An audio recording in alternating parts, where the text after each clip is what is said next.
Many times people pray against calamities and struggles, saying, "God forbid." But the reality is that God has already forbidden certain things, yet our lifestyles permit them. We invite problems into our lives when we live contrary to His Word and expect His protection without obedience. God has set boundaries for our good. The Bible is filled with divine instructions meant to protect us from harm and guide us toward righteousness. However, when people ignore God's commandments and embrace sin, they open doors to trouble. For example, God forbids immorality, dishonesty, greed, and disobedience.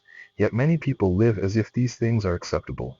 They continue in sin and then pray, "God forbid disaster." But the truth is, God has already forbidden it, yet their actions invite it. Proverbs 6:27. Can a man take fire in his bosom and his clothes not be burned? You cannot live carelessly and expect to escape the consequences. Romans 6 verse 1-2. Shall we continue in sin that grace may abound? God forbid.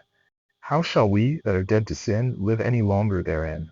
Grace is not an excuse to live wrongly. It is the power to live righteously. When your lifestyle permits what God has forbidden. Many believers claim promises of protection and favor while living lives that contradict God's principles. For example, God forbids dishonesty, but some people engage in fraud and corruption, yet pray for blessings. God forbids sexual immorality, but some live in fornication and adultery while praying against broken marriages. God forbids laziness, but some refuse to work diligently and still pray for financial breakthrough. God forbids idolatry, but some prioritize money, fame, and personal desires above Him, and wonder why they feel distant from His presence. You cannot break divine principles and expect divine protection. If your lifestyle contradicts God's will, prayer alone will not help. You must align your actions with His Word. Obedience brings divine protection and blessings. Instead of merely praying, "God forbid," we should live in obedience to God's commandments so that we don't give the enemy access to our lives.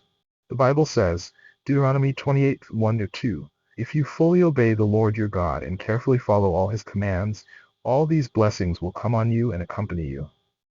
Psalm 91 verse 1-2. He who dwells in the secret place of the Most High shall abide under the shadow of the Almighty. James 1:22. Be doers of the word and not hearers only, deceiving yourselves. Proverbs 14:34. Righteousness exalts a nation, but sin is a reproach to any people. Isaiah 1:19. If you are willing and obedient, you shall eat the good of the land. Galatians 6:7. Do not be deceived, God is not mocked, for whatever one sows, that will he also reap. To everyone watching and listening to this, stop treating "God forbid" as a prayer point if your lifestyle contradicts His will. Rather than just praying for protection, live in obedience to God. Align your life with His Word, and you will not need to fear the consequences of disobedience. If you truly desire God's blessings, walk in righteousness, seek wisdom, and honor Him with your choices.